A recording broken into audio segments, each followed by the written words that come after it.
Hello, everyone, and welcome to the webinar today. A couple of things. Today, we'll be covering new licensing system, BooktoAct, and Austin will be downloading Act for Mail.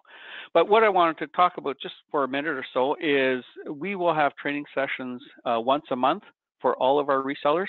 Typically, we have our own internal training every single Friday at 1 o'clock.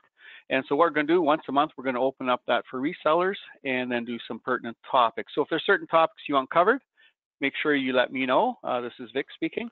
And also next Friday, we will be doing a deep dive on our new Handle Contact API product. So I will send out those meeting invitations later today. So make sure you sign up for that because that's quite exciting. We are very excited about the product and the speed and what you'll see.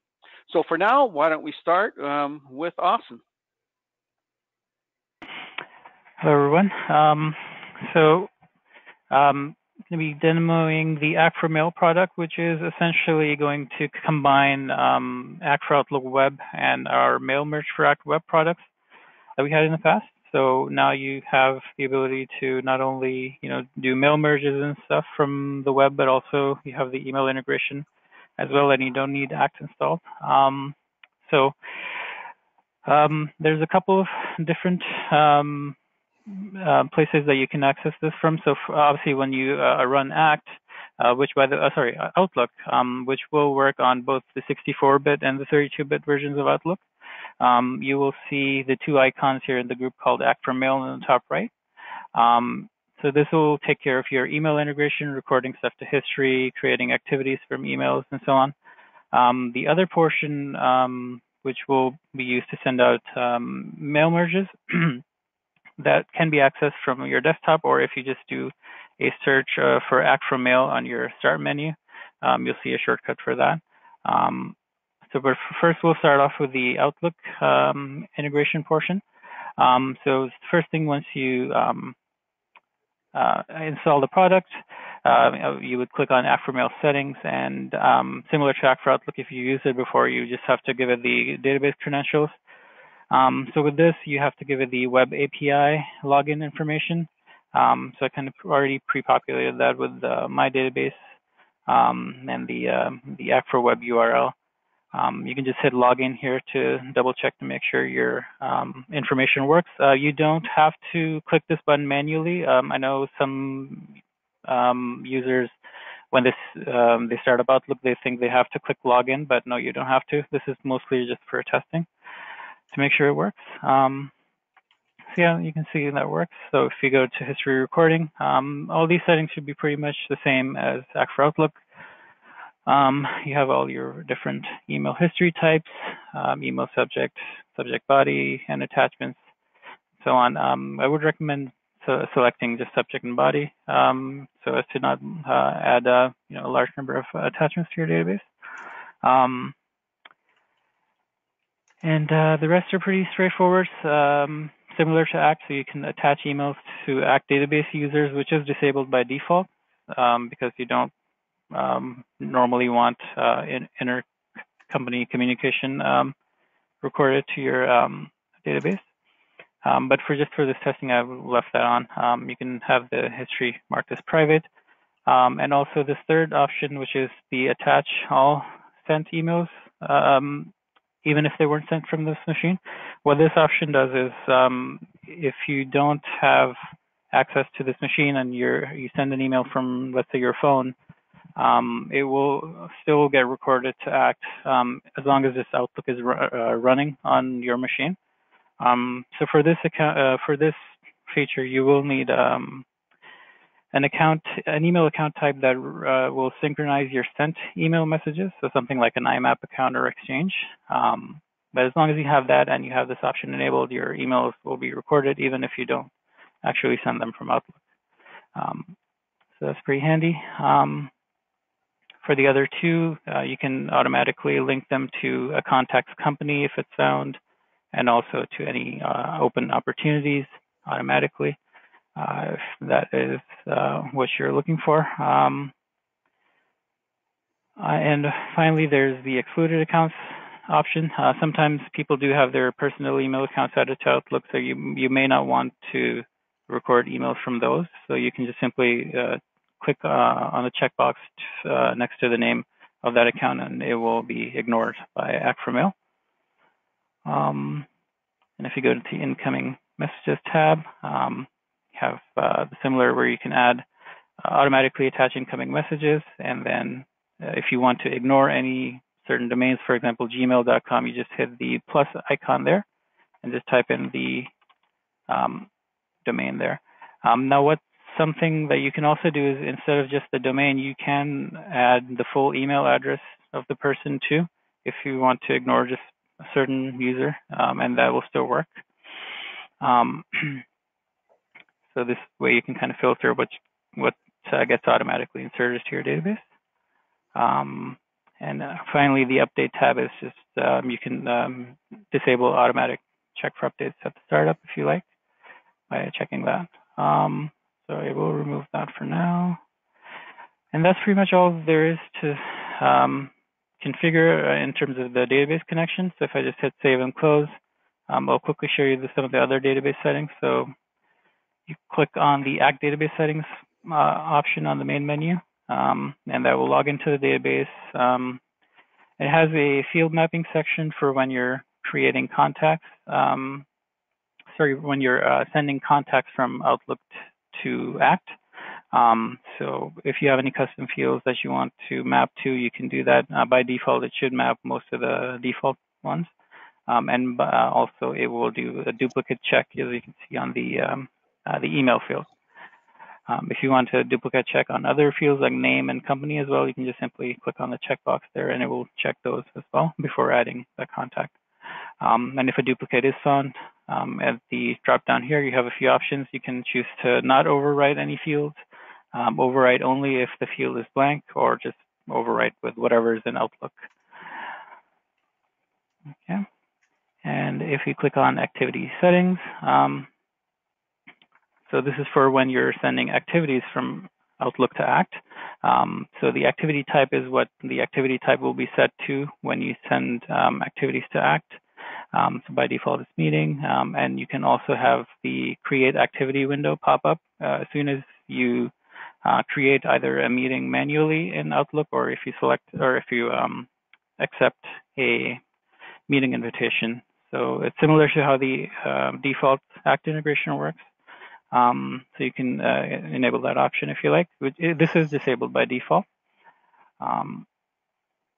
And finally, the History Settings tab is the history type that will be used for incoming messages. So by default, it is email auto attached, but you can pick any other history type or create a custom one if you like and pick that. Okay, so that's most of the settings. After that, you can just simply start sending emails. If I click on New Email here, just simply type in my email address, which is already in the database. I'll just say test for the subject and body. You don't really have to do anything special. You can just hit the send button, and that will record the email to Act. Now, there are a couple other buttons at the top here. You can see you can either click this button to send without attaching. So if you're sending it to important like HR email that you don't want to record to Act, you can click this button and it will not record it to Act. Or if you, let's say you know this person exists in the database, but you also want to link this email to someone else, but not necessarily send them the email, you can click the send and link button. And you can see it automatically found the contact here. But if I want to link it to another one, I click the link to contacts button, and then I can just simply select and add the other contact as well. And you can do the same thing with other entities such as companies. You can link it to opportunities and so on, and the history will be linked to those records. And you also have the option to change or override the history type from what the default is. So if you don't want to worry about this too much, you can just simply hit the send button in in Outlook, and it will just record it to the contact. But if you want to link it to more than one user and also any other entities, you can hit the send and link button. So for this one, I just hit send, and that should record it to Act. If I go over here, you can see here's the test email that was recorded.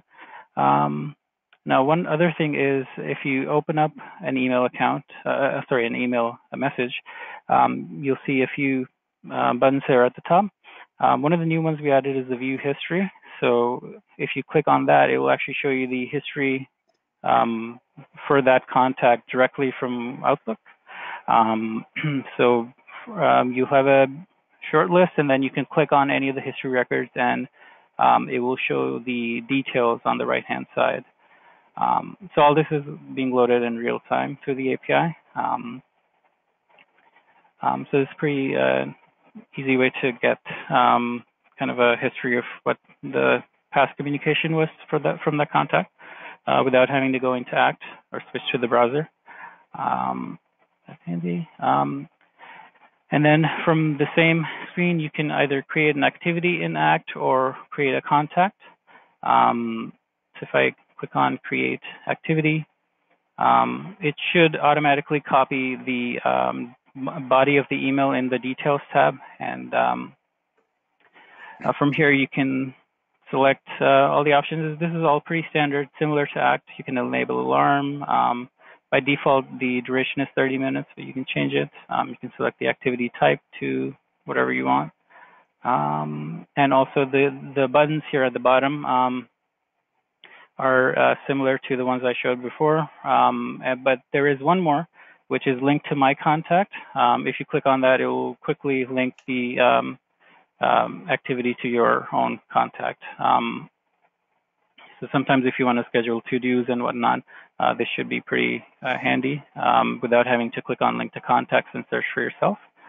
And you can also schedule a meeting in Outlook as well if you just enable this checkbox.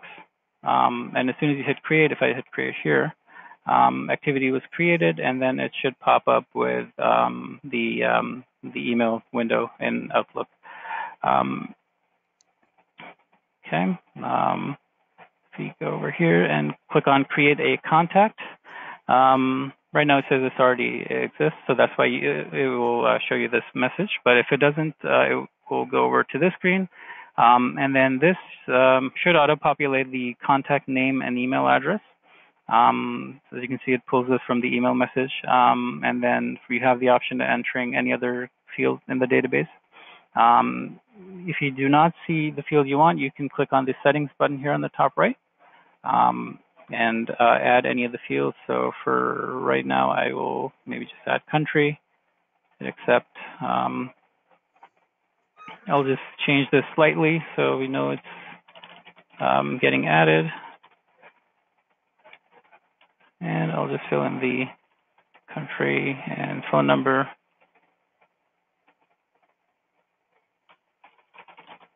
Okay, and you also have the option to creating a company as well if it doesn't exist. So you can click on the create and link contact to company checkbox there, and that will also create a company based on whatever was entered in the company field here. Okay, so if I just hit create, contact was created, and if I go into Act, the new contact was added here. Okay, and all the fields came over.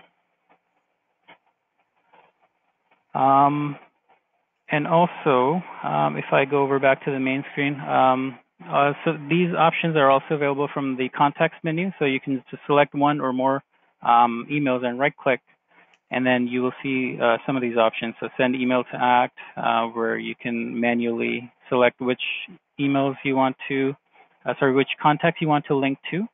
But if you don't want to mess around with that and you just want to quickly attach those messages, for example, from your sent items folder, if for some reason AcroMail wasn't working, you can always go back and highlight all of the previous messages and quickly attach them by clicking the Quick Attach Email to Act option, and that will create the contacts if needed, and it'll link the email. So if I click on this one here, the email gets attached because the contact already existed. But if I quickly change something here, just to show you what it looks like, I will remove my email address here. And if I try to do quick attach again, it will prompt me that the email address was not found in the database. Would you like to create a contact? And then you can click create, and then it will pop up with the same the screen that we just looked at for creating contact. And then if I click create, it will create it and then link the contact to, link the history to the contact. Okay, and that's pretty much covers most of the email integration options. Just want to also emphasize that one of the big features, because we're not relying on the SDK, is that Act for Mail works with 64-bit versions of Office as well. Yep, so I believe right now the default installation option is 64-bit, so more and more users are going to be using 64-bit. So in those cases, Act for Mail should work great. Excellent. Okay, we have some questions as well. So Steve is asking, he wants to confirm if this requires a locally installed Office app. It does. Yeah. Okay. Excellent. And then does this work with Act Premium Cloud hosted by SwiftPage, or do we need to install something on the server? No, it should work with anything that has Act Web API installed. So all we just need is the Act Web API URL and the database information, and it should work without any additional. Yeah, nothing is required from any of the hosting providers other than support for the API, which they all do now. Great, thank you. Are there any is there a limit to the addresses that you can exclude from create? I'm not aware of any limits. No, you do not have any limits that you can exclude. Okay, and then are there any shortcuts to adding exclusions? I don't think so. Sorry, could you repeat that? Are there any shortcuts to adding exclusions? Not currently, but I can look into that. Maybe we can add that as a feature request later down the road. And another one is Act for Mail. Can we attach emails to opportunities? Yes. Yep. You can just right-click, send email to Act, and then you can attach it to whatever other entities that you want. Excellent. And also, what if you're not connected on the internet? Example, if you're on a plane, will the emails get recorded once you get connected, or will you get an error when sending? Because it does require the web API, it does need access to the internet connection, but that's kind of where the quick attach function will come in handy. So even if the emails do not get attached, you can always go back to your sent folder and mass select all of them and just right click and quick attach, and that should go through and attach them. Excellent. Let's see, what's the next question here? He's asking, Tony's asking if we can create a preference, for example, make the meeting default an hour. Can people change that, or is this 30 minutes and that's it? Currently it is 30 minutes, but I believe that was requested as well before, and so that should be pretty easy to add. So you look for that in a future update. And Tony's asking, does it add the contact to the web version? I assume the answer is yes. Yep, it goes straight to the web API. So whatever database this URL points to, that's where the contact will be added. Okay, and Steve, you can give your suggestions to Austin later on. And one more question. So if the client is self-hosted, not actually using web and only desktop, could this still be deployed by having APFW and web API on their internal server? Yep, they can use the web API. Now, this does require an SSL certificate, so they will need to set that up with the help of their IT team. Or if they do not have it, then they will need to use the Act Connect link app. And I do have an article covering that if you go to kb.actforwork.com. And if I go to general knowledge base articles, there is the article that says how to retrieve the Act Web API URL when using Act Connect link. So that kind of goes over how to set that up and how to get the URL. And once you have that, you just simply plug that into the Act for Mail settings, and that should work, even if it's a local database. Excellent, thank you. Let me just see if there's... Why don't we pause for a bit and have Austin start the demo on the merge mail component. All right. Okay. So I already kind of added the shortcut here to my taskbar, so I will run that. So this is going to be used for the mail merge portion. So again, once you start up, you will see the Act API settings. menu on the top, which is already filled in with the same information that I did with the other one. So once you have that, you click on Act for Mail and then Settings. It will kind of log into the API. Okay. So this is the first option here, the default templates folder, which is what we added recently.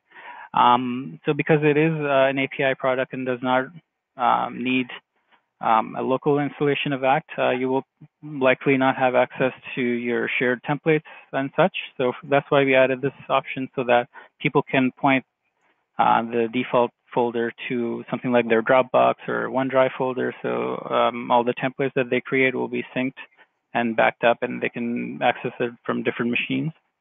So that's pretty handy.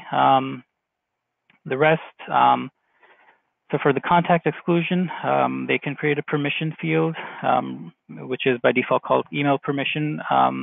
They can click on the create permission field button to quickly create that, or if they already have some similar field, they can select it from the dropdown. And that will be used to filter out contacts. So if, let's say, in this case, if the email permission field contains the word denied for any contact, then that contact will not be sent any emails. Okay. If you click on email server settings,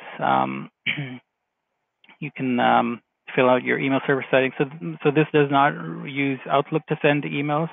That's simply just to kind of avoid any performance issues, and also will give you the option of using third-party SMTP services such as SendGrid or MailJet, which will let you send mass amount of emails without any restrictions. Because if you're using something like Hotmail or like a personal email server, then they usually have some kind of rate limits, and eventually will start blocking emails. So in those cases, we recommend using a third-party server. But anyway, that's where your server addresses, username, port settings will go. At the bottom here is the number of connections. This is how many concurrent connections will be used to send out the emails. Most email servers probably will only let you do one, but I would recommend checking with your service provider to make sure they support multiple connections before changing this. Otherwise, you can always leave it to one. Obviously, having a higher number will increase the delivery speed. Okay. And then you can click on the Save button once you have this and save all the settings as a preset.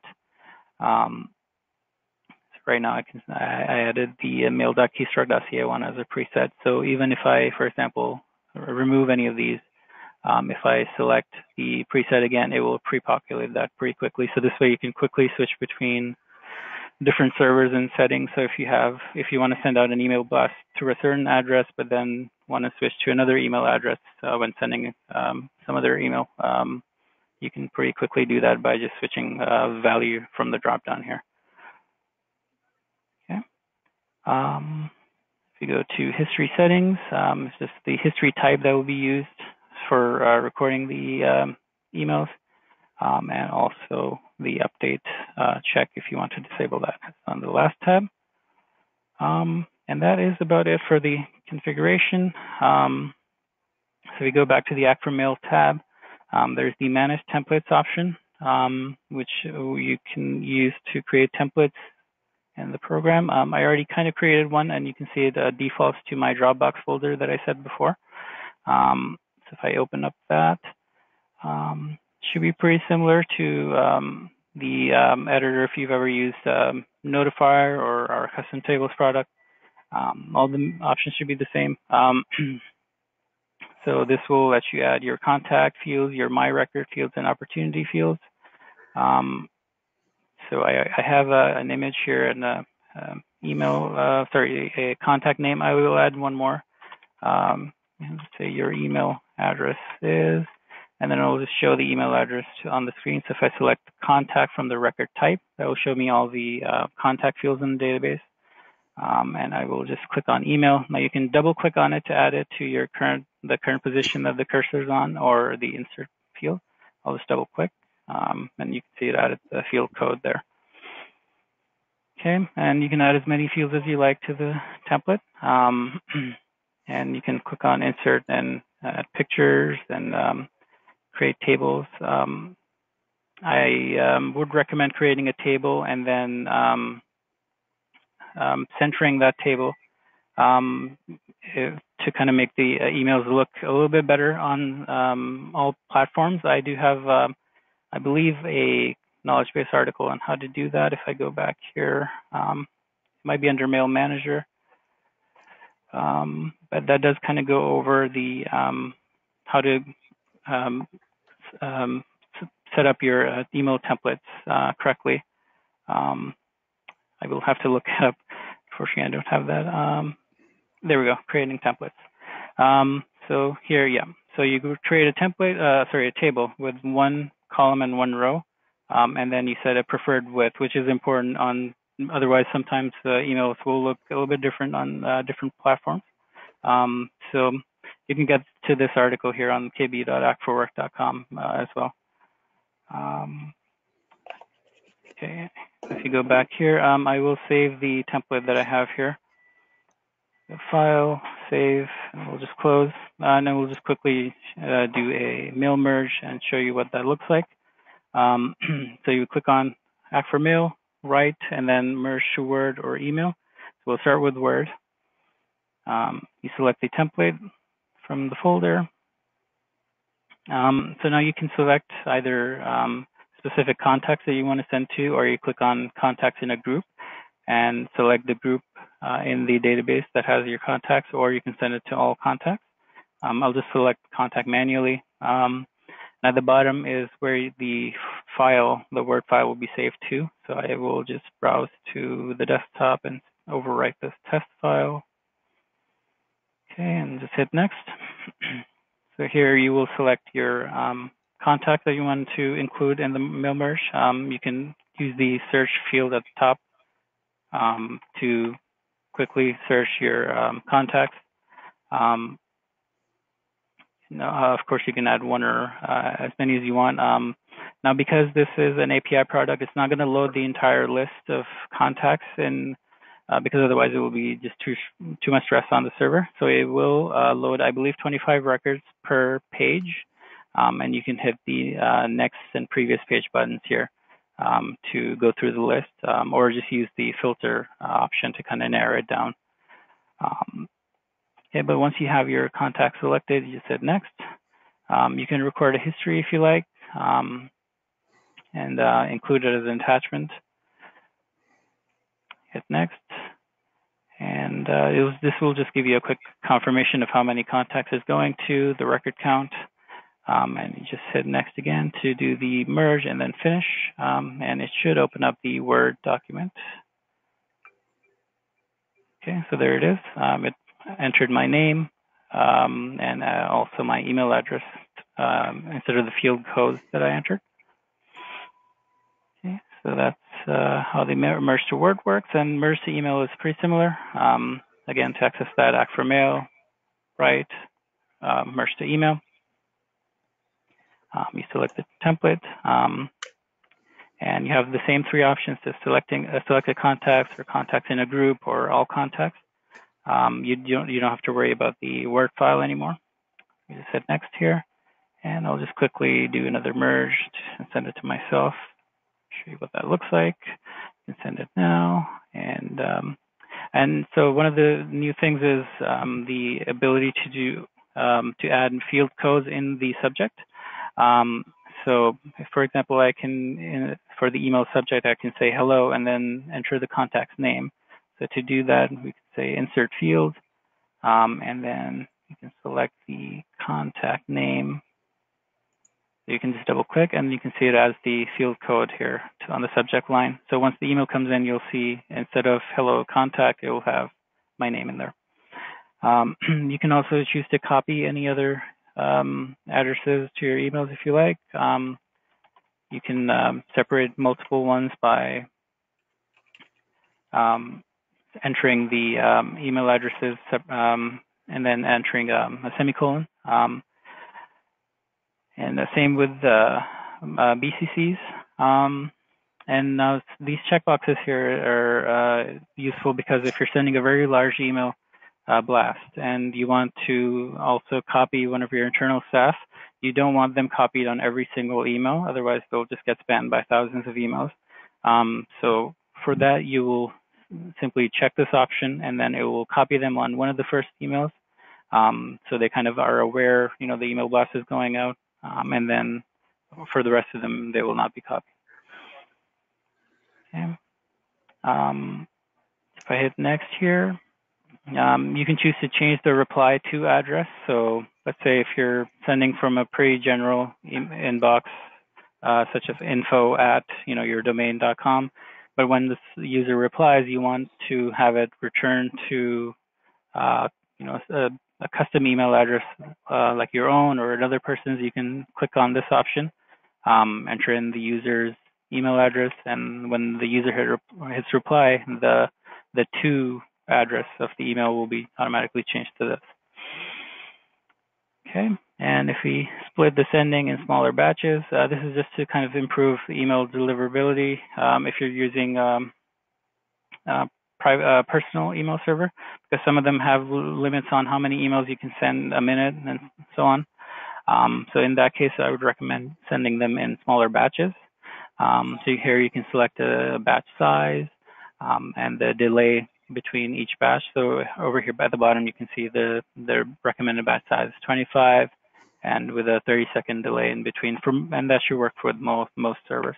But this will all kind of be different depending on your server. So I would recommend checking with your provider. If I hit next, you can also add attachments if you like. So if I go to add, and of course the button's not working anymore. But yeah, normally you would be able to add any attachments like PDFs and such to all the emails that go out. Okay, but we'll leave that for now. Just hit next, and again, you can record a history if you like. We probably don't want the body, so we just say subject. Hit next, and again, you get a confirmation. Okay, the emails are sent. And we'll just open up that email here. So you can see the subject changed to hello and then my name. The two users were copied on the email, and the rest of the email looks pretty much the same as the Word document. Okay, and that is it for Act for Mail. Excellent. Thank you, Austin. I know that you've got a hard cap.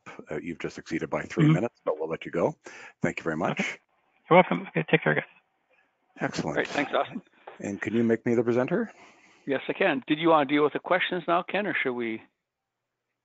Well, if they're okay with my answers, go ahead. Okay. What is the easiest way to get an API from our Keystroke Act web API settings? I think that we'll deal with Tony on that one later. Yep. Sorry.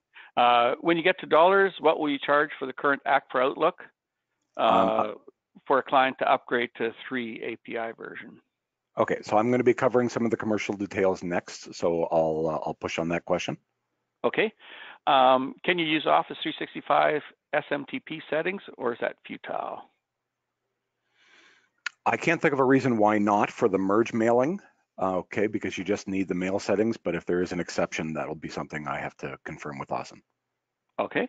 Can you select custom table fields to mail merge? No. Asked what other add-ons we were working on, but that's a separate question. Is there a way to restrict options for users, such as restrict the ability to send to all contacts except for admin level users? It's an interesting request. It doesn't exist right now. That we don't have a centralized admin function for that. So I'm going to have to say no. It's not a bad idea. We just hadn't considered it. All right. Can you use both products on a hosting environment with multiple databases for different customers? Interesting question. I think that you're still going to be limited to one database. As the normal rules would apply. If there's an exception, I'll definitely post that. But I still believe that you're limited to one database, one user at a time. All right. Okay, thank you, Ken. And why don't you move on? Okay, perfect. Which screen can you see? I see a splash, like your home screen, like a clouds, Okay, rock, so, a couple of rocks, a runner. okay, there we are. Yeah, now we see keystroke.ca. Okay, perfect. Let me just bring this on over. Okay, so a couple of things I want to talk about Act for Mail. Firstly, some commercial details. I'm sure everyone's wondering what's this going to cost.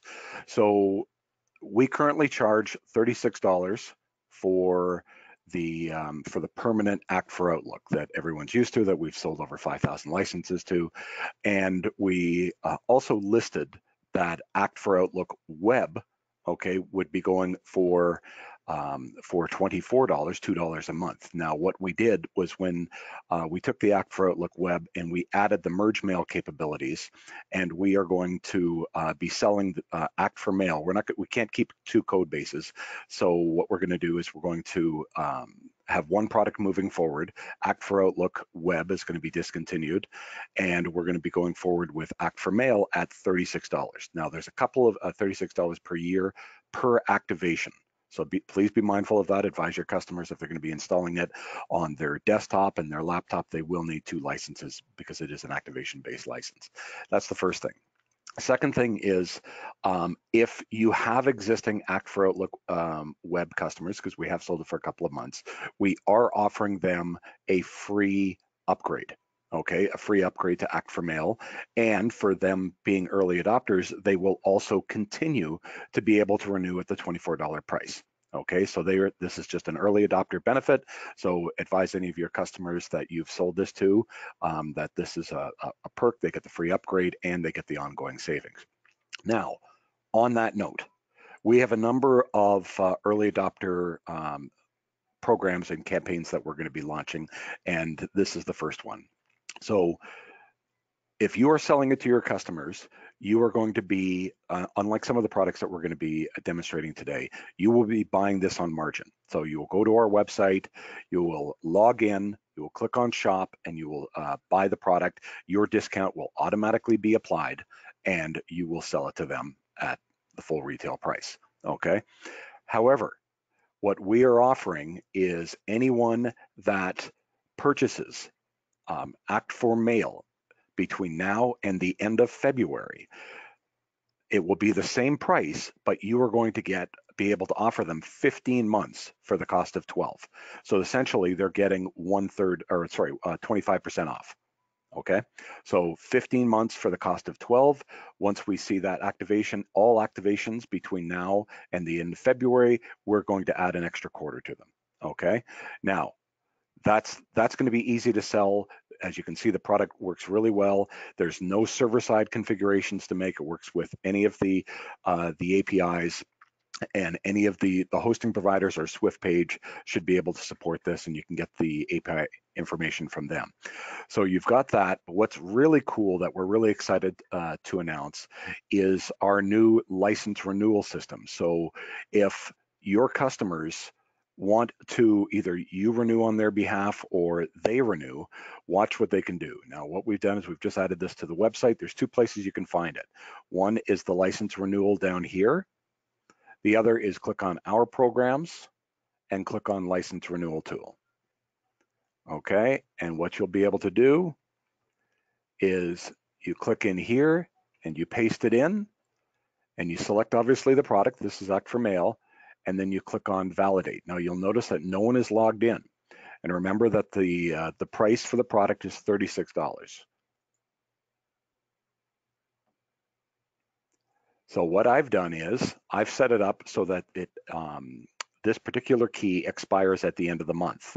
And what you'll notice is that because it was renewed, we're actually applying a renewal license to this before the renewal date. We are automatically applying a 10% discount, okay, if they renew today or anytime before the actual renewal date. So we'll identify the license. You will also be able to click here and add licenses. Now get this, if you add licenses, they will calculate the prorated cost to your current expiry date. Yes, automatic proration costs. I know that's something that SwiftPage is still working on, but this will work with our system. Okay, so if they renew, before the renewal date, it'll automatically be applied. Now, what if you're a reseller? If you click here, let's say we click on here, renew subscription. It will automatically bring you into our shopping cart, and you can see the discount here, okay, which is at 10%. However, if I wish to log in here, you can see my reseller discount has been applied as well. Okay, so you can automatically calculate this. Now, if you just want to do this on your customer's behalf and you don't want to actually shell out the money yourself, then what you can do is you could just simply select here, select your name from this long list of certified resellers, okay, and then click on share with a friend. And what that will do is it will send this exact link with this exact transaction to your customer. Okay, obviously click on here, and then you can either click on copy link or send link to by email, and it will go out to them. And when they click on it, they will be brought to this exact state. Okay, so in most cases, we're anticipating that customers will want to buy on, the resellers will want to buy on margin, but we've got either option available to them. Okay, so by default, if we click on here, okay, so it's not allowing me to log out now. I click on next, and then I'm just going to proceed with the normal checkout. Okay, so we're really excited about this because what we're trying to do is encourage the right behavior, and that people won't allow their licensing to expire, and they're not going to be left hanging. We're going to have little reminders built into the apps as well, and have some emails going out. Everything's going to be white labeled. Nothing's going to appear like it's coming from Keystroke for the customers.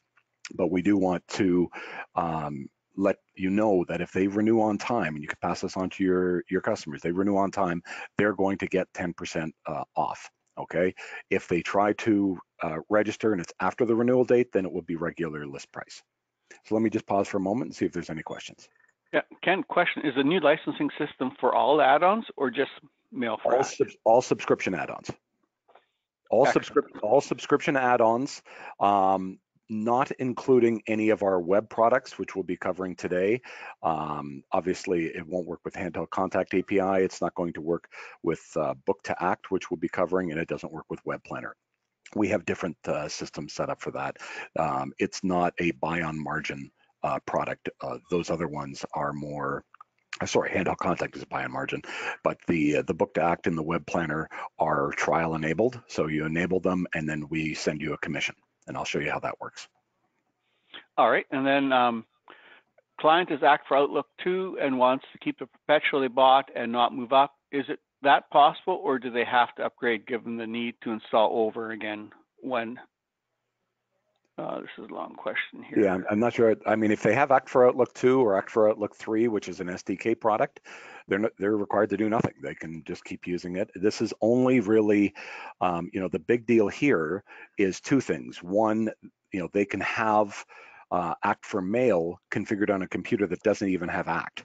Okay, so for instance, I have a little Microsoft Surface Go. It's cute, it's portable, it's small, but it's weak. And if I install Act, not only will it take an hour to actually install it, but the computer will literally grind down to nothing. Okay. Okay. Ken, you answered the question already. Did I? Okay. Yeah. Yeah. Okay. Thank you. Does this renewal process include HHC? At this point, no. HHC is going to be the exact same as it always has been through our middleware license manager, so that isn't going to change. Okay, will we as resellers get renewal email reminders? If you registered the license key with your email, then yes, the reminders will go to you. When adding license keys on renewal, the prorated amount will be added and the entire number of licenses is billed at 10% off? Yep. Yep. Okay, is Act for Mail available, and is there free support for this option? There is email support that we'll provide, and then if there's any problems with the program, then we'll definitely help out as needed. What I want to do is control expectations. But it's a new product. I don't want people calling us because they don't know how to set it up and think that we're going to be walking them through it. Just please be mindful that we might be making as little as $24 on this, so we don't want to be engaged for 30 minutes to an hour because someone doesn't know how to set it up. Excellent. Other than a couple of questions from Lubs, which we'll ignore, we're done with the questions. Excellent. No, that's a good policy. I'm glad to see we're finally enforcing that. Yes. Okay, so again. Oh, sorry, one more question now came up. Can license count be reduced at renewal? Very good question. We have learned some things from SwiftPage. So we want to make it as easy as possible to renew or add to your license count. But if they, on renewal, want to decrease it, they have to contact us. That's something that's got to be done manually. All right, thanks, Ken. That's it for these questions. Okay, so just again, a reminder that any subscriptions that are set up between and activated between now and the end of February, we will be adding 3 months to the subscription. So please pass that on to your customers that from now till the end of February, it's effectively 25% off. Okay? Excellent. Okay, so with that, I'd like to bring over this screen and start talking about BooktoAct. BooktoAct we're really excited about. I must tell you, last year when I went down to meet Chad, the CTO of SwiftPage, this is one of the things that he really, really wanted us to build. We did so. We had it operational by April, and then they kept breaking it with changes to the API. It was actually very, very frustrating. And there was about probably 5 months where I was, questioning whether or not we should even develop against the API. In about towards the end of August, we started working with them in earnest to make sure that, we weren't playing such a continuous whack-a-mole game, and finally got to the point where the product was stable enough to rely on. And then we started investing a lot more time and energy in not only building up some of the marketing support for the product, but go here, you can see the new video that we've got. I'm not going to play this for you, but you can watch this. It's also, please note that this video is completely white labeled, so you can right click, save the link, add it to your website, share it with any of your marketing material as well. I would be remiss if I didn't say it is an asset, in the fine SwiftPage tradition, but this is something that you can use for your marketing, plus anything available on this site. Okay, including the tiles. Here's the features. Here's the system requirements, and most importantly, it's $5 a month billed annually. So what we think of this product as is not so much that it's going to be a huge moneymaker per sale, because it's only $60 per year, but what we think is that it really adds functionality that some of the bigger players already have through Calendly and Appointlet and some of the others. You're going to have online calendar management. So, and let me just back up. For those that are not familiar with what this program does, BooktoAct basically surfaces your calendar. Okay, you put a little link in your social media, you put it on your website, and if you want someone to book an appointment with you, they can click on that link, and instead of going back and forth by email and saying, how's this time for you, how's that time for you, they can click on that link, immediately see what your availability is, and then book a time. I'm going to kind of go through that with you, but I just wanted to kind of establish what the general use case is. Okay. So we've got the new updated website. You'll see no keystroke branding, white labeled video. We also, with the relaunch of this, because we're really marketing this heavily, because the API has actually been stable for about 3 months now. And other than a couple of the issues, one, we posted some tips yesterday on Act Nation on how to avoid some of the API crashes, not just for our program, but for anything where the memory leaks can cause the program to crash. We gave some recycling tips, how to configure your IIS to automatically recycle. And also thanks to Bud Rice, who discovered a bug with the API today, not with our program, but with the API. Please note with any of your customers that have problems setting this up and connecting it to the database, to make sure that none of their email fields have a name that starts with a number, like second email, third email. And if it does, you have to create a new field that is properly named and then copy all the data from that field over to the new one. You can't just simply rename it because, you know, obviously based on SQL, what we have access to changing is only the alias name and not the SQL column. So we've got to go through the process of copying that over. Hopefully over the next month or so, we can get that addressed. We've reported it to SwiftPage. But you know, that's the only other bug that's come up recently. Otherwise, we've had really, really good luck with this, and I have people booking appointments with me on a daily basis. Okay, so let's start with the commercial side. When someone goes here and they click on create a trial, they're going to be brought to this page. They go through a simple sign up procedure here, and then if they're working with a reseller, they can simply say yes, and they can select from this long list of resellers. Now, once this is done, that account is permanently connected to you, and you will, if they go from the trial account to paying for a subscription, you will be paid commission on that, and not just for the first year, with each and every single renewal. Okay, so please be sure when you talk about this and socialize this with your customers that you advise them to, you know, since you're introducing it to them, advising them that they give you proper credit for this. Okay, we've tried to include everyone that we can. I did have someone point out a rather surprising omission because he's one of our regular resellers. We added him to the list as well. So if you don't see your name there and you are in fact a Keystroke authorized reseller, then please let us know. If you are not a Keystroke authorized reseller, then please go to our site, click on About Us, and go to the partner program. Okay, and you'll notice here, apply to become a reseller. Okay, not necessarily a KPP, that's different, but this is a apply to become a reseller, and this goes right here. It's normal application, and then what we'll do is we'll take it, we'll give you a login, and then we'll add you to our reseller group. The net effect of that is when you log into our website, you'll automatically get 25% off of our add-ons. Okay, so back to this. Now, number of the changes that I wanted to talk about, much requested changes. So support for multiple activity types. Okay, go here. Okay, calendar settings here. So multiple activity types, you can see here, you can just click on here and add as many as you like. Obviously, be prudent. You don't want to tell people to set up meetings or appointments or things like that and have, you know, the expectation that the end user is going to be, you know, or the vendor is going to be running all over town anytime someone books a meeting. So I typically just say call. So that I can call them and I know that I can make that time commitment. Okay, here is the time zone. Here is my start and end time of my day. I don't want appointments booked beyond that. We've had a few questions about time zone.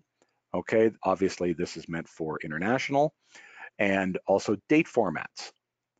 Even though we're Canadian, we tend to go with the American month, day, year format, but UK, Australians, whichever, they can choose what they wish. Now, what you'll also see here is by popular demand, we've got the multiple time slots.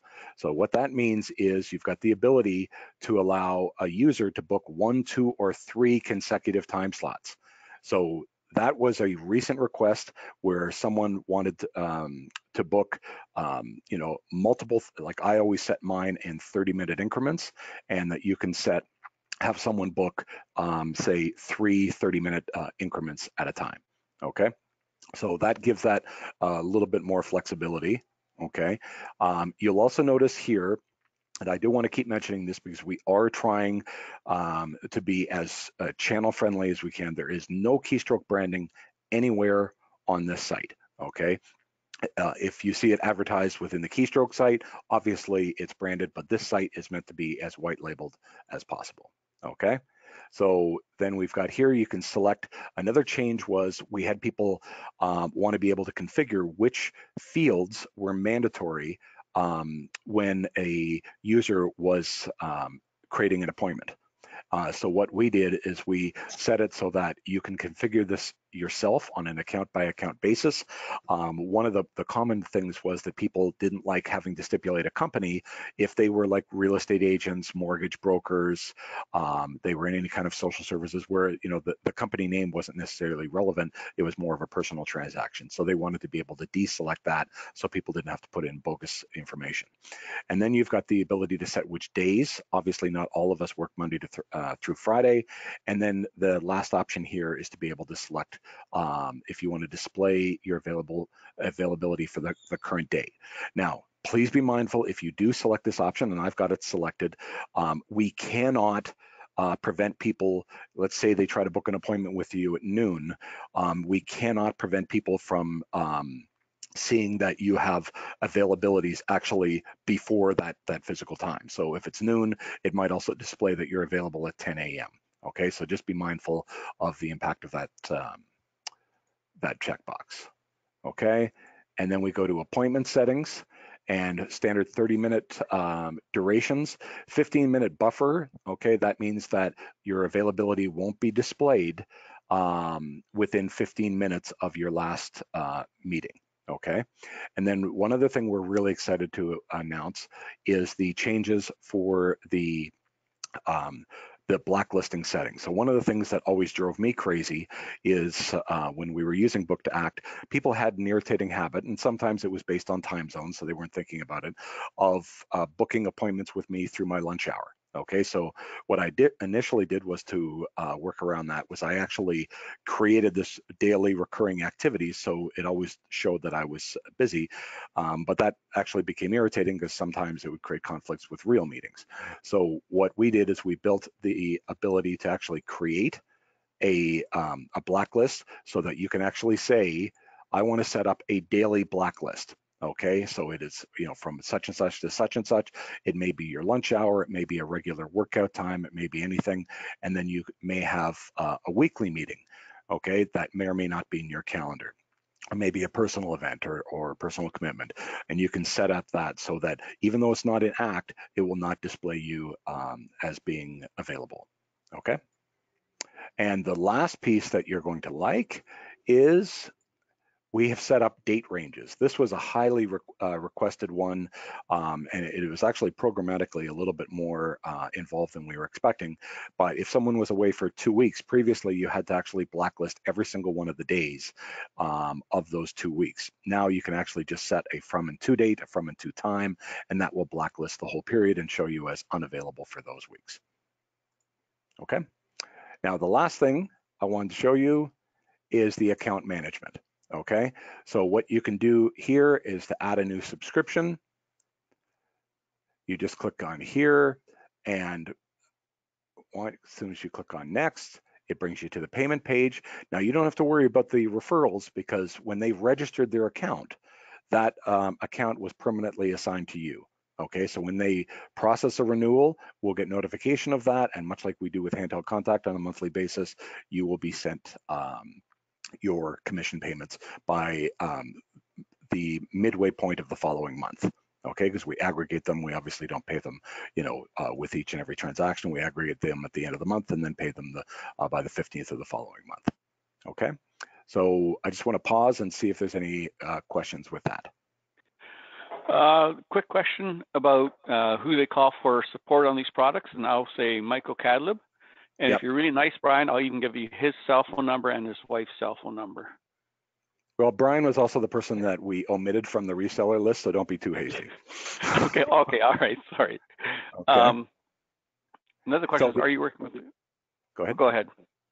So one of the things that I wanted to quickly demonstrate is what it actually looks like. So how I do it is I set it up in our About Us. I've got it in my email signature as well. And we just click on Book a Time with Me.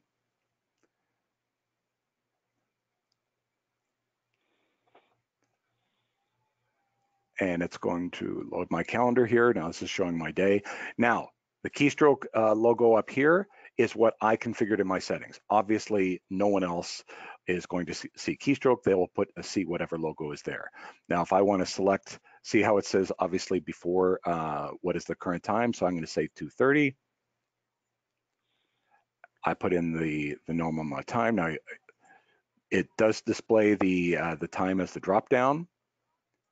Okay, and I'm going to put in through this regular description, details. You can set up the priority and create an appointment. Now, if this email address is recognized, then that appointment will automatically be linked to that contact. If the email address is not recognized, then it will create the contact. Okay, and then we'll put all of these details into the activity. So if I just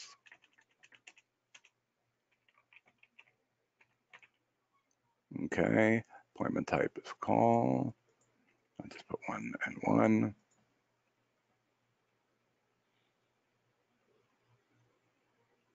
Okay, now this appointment was automatically created, and now the user has the ability to say, okay, I would like a invitation, an ICS file for the exact same time. They click here, download it, and that automatically gets added to their calendar. Okay. I've got my Outlook disabled, so you're not going to be able to see it, but that time will automatically appear. If I go over to, hold on, it's wrong. Okay, I don't have my connection to my cloud here. Okay, but okay. Go ahead. Yeah, no, there's another question. Dave, you're asking if working with the resellers for the other products, it's for all our products. So all our products, people can identify who the reseller is, and so you'll get comped on that if your clients go there directly. And Tony, you had a quick question about the 2 blacklisted boxes look identical. We are addressing that through our programming. So we'll change the labels on them or change them into one. So that's something that we're working on right now. And then Peter Pennings asks, can we translate this to another language? Do we have the language strings? I don't know, which obviously Peter Pennings is calling from a country that I believe has about 86 natural languages, so I'm not sure which ones he's referring to. I do want to quickly just show how this appointment did appear in the calendar. We obviously, because we're the French distributor of ACT in Canada, the site, the BooktoAct.com site is supported in French.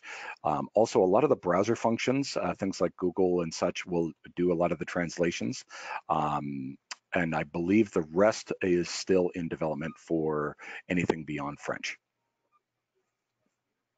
But we are looking to cover Australian soon too. Well, that's very helpful, Ken. Thank you. Yeah, I do what I can for them. All right. One other thing I just want to make note of, where you had the Keystroke logo, can you just show them where it can change the logos on top of the screen there?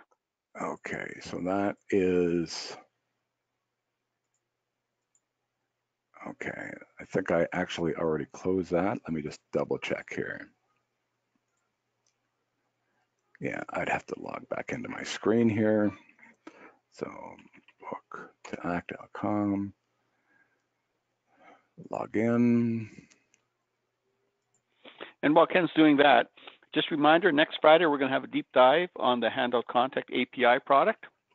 And so those invitations will go out later today. And just a reminder that every Friday, every third Friday of the month, we'll be doing product demos and training.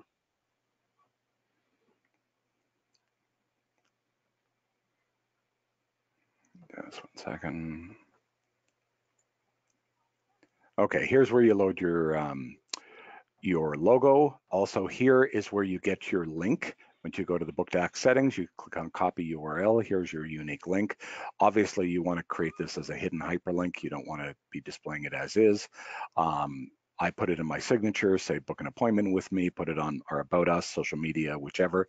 Also, it's important to put your primary email address here, okay, so that when the person does download the ICS file, it will be linked to that email address, so it's associated with you, okay?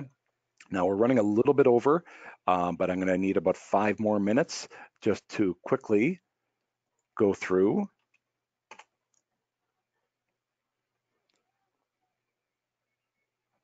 A quick video reveal of the Handheld Contact API.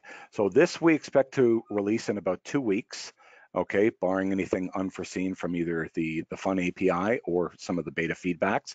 But I just wanted to quickly go through, we prepared this little video walkthrough on what it will look like. So let me just here. So this is what it looks like. You're just going to launch and notice that we've returned to our favorite green, and we'll just pause here. So this is where the settings are. You just put in your web API link. Please remind everyone, this is not the APFW link. Again, this is the API link. Here's the database name. Here is the username, and here's your password. Then you click on login.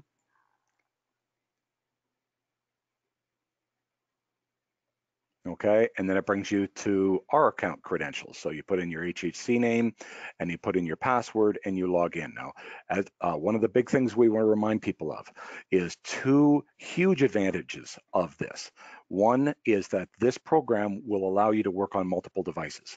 So you can have an iPad, you can have an iPhone, you can have multiple iOS devices, and it will not cost you any more because it will all be based on an account cost, not a device cost. Okay, that's the first thing. Second thing is that you will not have to pay extra for more contacts. You're going to get as many contacts as your device can support. Obviously, be mindful. Sometimes less is more. So, you know, if our database has 250,000 records in it, we don't want to be grabbing everything. Okay, so what we did to support that is create the ability, like we did before, to sync with groups. Okay, so the next stage we're going to sync with groups, but now you'll notice we haven't installed any Windows software. We haven't even looked at our computer, and we've done everything from the device. Okay. So the next stage is which group. Okay, so you can either type in the group here and it will search for it. And obviously we've created the ability to either, you know, select a group, okay, or hunt for the group based on just typing in where it will auto filter. You know, obviously some people have a ton of groups like ourselves. We have thousands of groups. So, you know, kind of scrolling through would be a little inefficient. So you've got both options. Before anyone asks and before Vic groans, currently we only have support for one group. We're trying to make this as simple as possible. You'll get some people that say, why can I have more than one group? Take the time to show them how to build proper groups so that it covers all the contacts that they want. They don't have to filter down to support fewer contacts based on additional subscription cost. They can have one group that covers all of their needs. Okay, so there really shouldn't be any need for additional groups. Next. Okay, now this is where we get to the field mapping. Okay, previously we did this in the console. Now you do it on the device because there is no more console. So look how easy this is.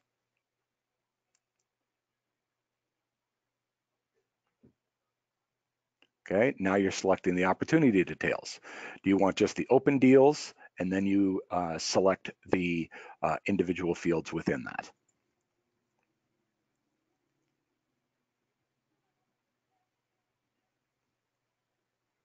Now, one thing you're going to notice about this is fast. I have downloaded 30,000 records in under 10 minutes, okay, with 30,000 records with 1,600 activities and about 600 opportunities in under 10 minutes. So this is incredibly fast. So, you know, just be mindful of that. There's another thing that I want to just kind of caution people on, and this is a bit of education on the API. The API does not allow you to filter by fields. So if right now, if you add a field to the database, a resend will be required. But because this is now so fast, okay, and you're not going to lose any data, but because it's so fast, it's less of an issue than it used to be under the current production model. Okay, and this is our new dashboard. So you can configure this with your own picture here. You got the contacts, you got the open deals, you got the activities. All of these things are drillable. And so you can drill down to select either one, and then this will show immediately your monthly deals. Select over the contacts, scroll up and down, And same thing with your task list. You'll notice that we've made it a lot more visually friendly, a lot more mobily responsive, okay, much clearer. Okay, you've got the calendars, and then here's your deal list. Go up here, click on that, you can see your contact details. Okay, here's all the fields that it's brought in. Some of the features that you've grown used to, like the share, the delete, the edit, okay, are supported in there. And then back to the dashboard, okay? So that is a brief overview, a 90-second overview of the program. Vic is going to be doing a much deeper dive next week, but we're really, really excited about this because we believe that this is going to give us access to access to a market that we've never otherwise or previously had access to, and that's the hosted customers.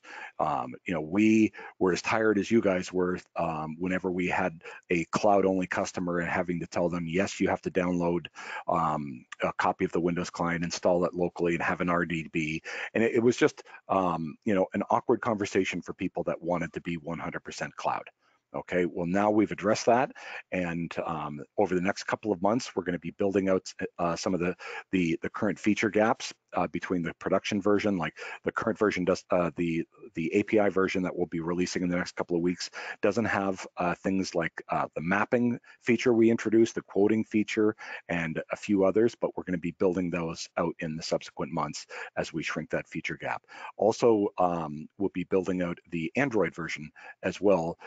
Just our current full-time Android developer is on another project, and we just couldn't coordinate the sprints to finish at the same time. Okay, and we wanted, because 80% of our customers are iOS customers, we didn't want to make them all wait so that we can align the releases. So that's why we're coming forward with the iOS version first. And that is it. Excellent, thank you, Ken. There's numerous questions on the HHC API, but we'll be addressing those next week, so we won't go into details on those. So please join us for next week. One commercial detail I want to mention, because I've said this on several occasions, whether it's BooktoAct or Act for Mail, anyone buying between now and the end of February will get 15 months for the cost of 12. That will also be the case for Handheld Contact API. We'll be offering 15 months for the cost of 12 as an early adopter benefit through the month of February to the end of February. Okay, so please tell people about this. Just a reminder, because we published it in the past, it is on our website. We go to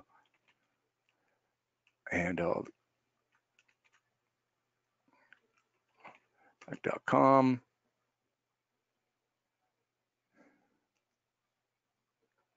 We have advertised here. It's $96 per user, per year per user. Okay, so it is a little bit more, $16 more, but when you factor in that you're getting unlimited contacts and multiple devices, you're getting a lot extra for what amounts to just a $16 difference.